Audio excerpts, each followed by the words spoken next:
For months now, Niagara Falls has been dealing with the black eye of that black sludge that the water board released into the river. And now their counterparts in Canada say that something needs to change because it's hurting their reputation too. 2 on your side's Danny Spiewak went to get answers across the border.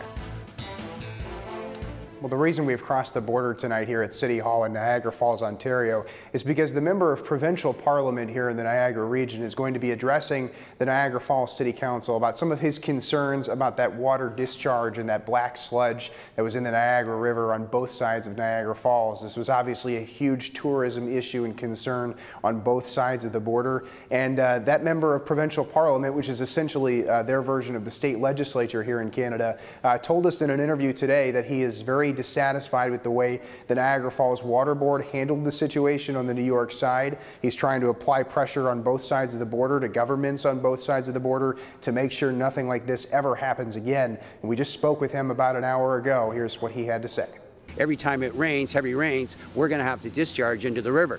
And they have infrastructure problems there, which could be $100 million. Well, it's unacceptable.